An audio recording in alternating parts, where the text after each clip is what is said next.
Assalamualaikum warahmatullahi wabarakatuh. Sahabat fillah yang dirahmati Allah Subhanahu wa taala.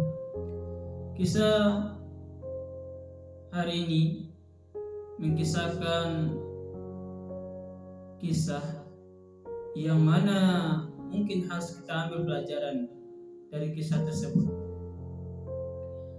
Ada seorang pemuda yang hidup pada masa Nabi Muhammad SAW. Pemuda tersebut hidup dan mengaku keislamannya, tapi dia masuk tabiin, tidak bertemu dengan Rasulullah SAW secara langsung. Dia bernama Uwais Al-Qarni. Uwais Al-Qarni adalah seorang pemuda yang sangat sayang kepada ibunya. Dia mungkin sebenarnya ingin bertemu dengan Rasulullah, tapi ada ibunya yang harus dijaganya, yang harus dirawatnya. Ada ketika itu Uwais Al-Qarni, ibunya meminta kepada Uwais Al-Qarni bahwasanya ia ingin pergi haji. Dan Uwais Al-Qarni ini tahu bahwasanya mereka itu tak memiliki harta, tak memiliki kendaraan untuk bisa pergi berhaji. Qadarullah ketika itu ibunya ini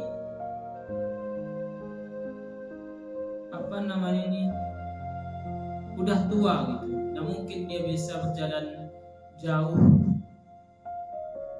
untuk bisa naik haji.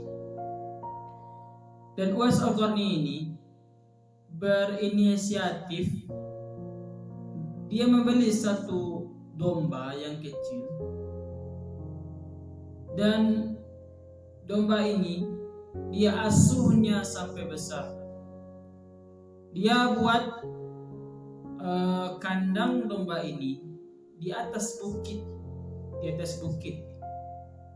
di suatu pergunungan, yang mana pergunungan tersebut sangatlah menanjak tinggi.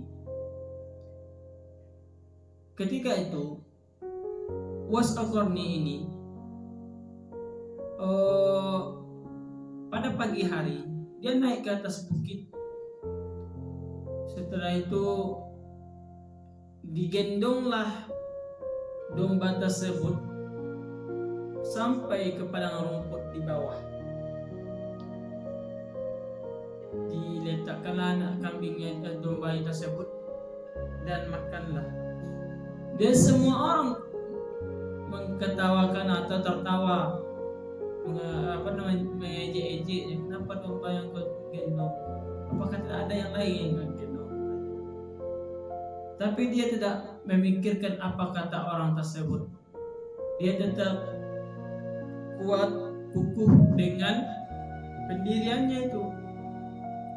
Setelah domba tersebut makan, dia bawa kembali domba tersebut ke kandangnya.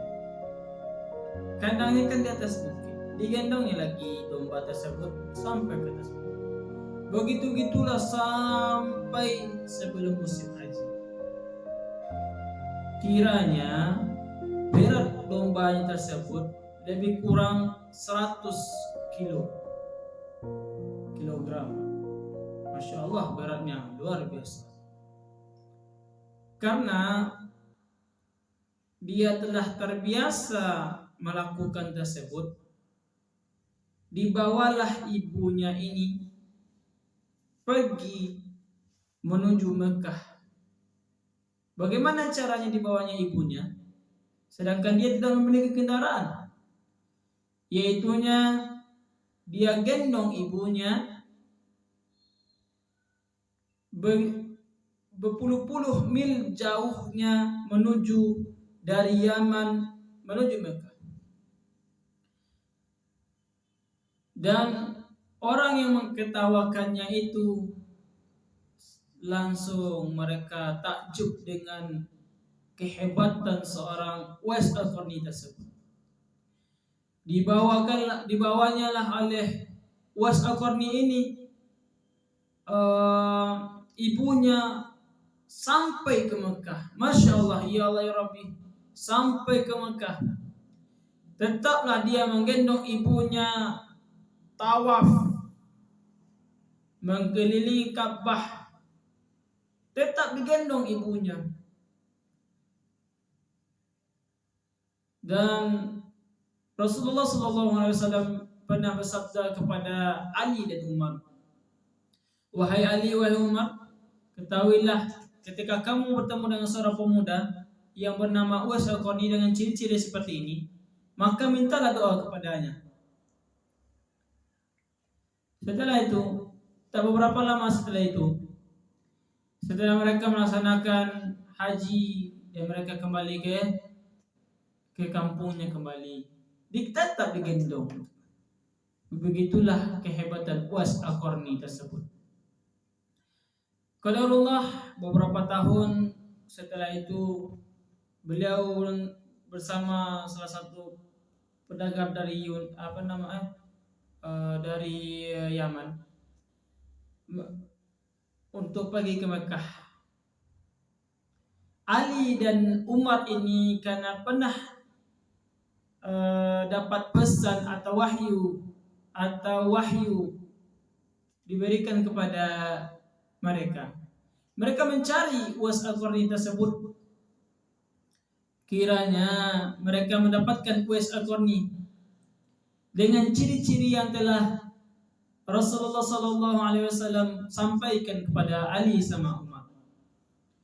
Dan Ali sama Umar pun meminta kepadanya, "Wahai saudaraku, doakan kami masuk surga, doakan kami." Terus kagetlah Uwais Al-Qarni ini, "Kenapa kamu berdoa kepada aku?" "Karena Rasulullah menyuruh kami minta berdoa kepadamu." Terus langsunglah mereka berdoa. Langsunglah Uwais Al-Qarni ini mendoakan Ali dan Umar. Dan semua kota Mekah ketika itu kaget bahwasanya mereka ingin ingin dapat doa dari Uwais Al-Qarni tersebut, karena doa Uwais Al-Qarni ini sangat diijabah oleh Allah Subhanahu wa taala. Dan Uwais Al-Qarni pun menghilang dari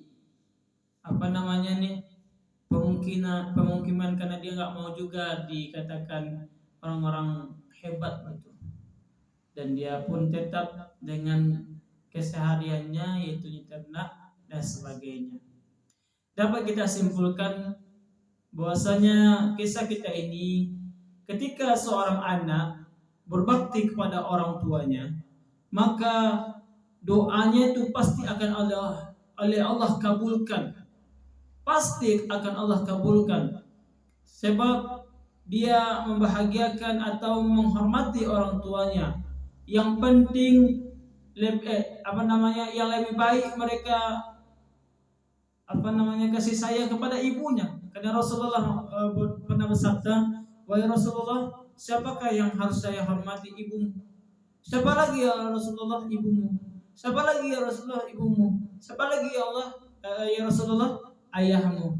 Kan dapat kita simpulkan bahwasanya ibulah tempat kita harus menghormati yang lebih dahulu dari barulah ayah. Maka carilah kemudahan, keberkahan.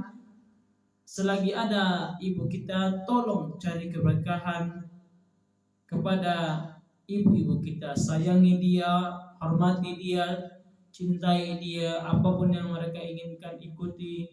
Dan apapun yang tidak mereka inginkan, tinggalkan. InsyaAllah itu semua untuk kita pribadi. Akhir kata, mudah-mudahan bermanfaat. Assalamualaikum warahmatullahi wabarakatuh.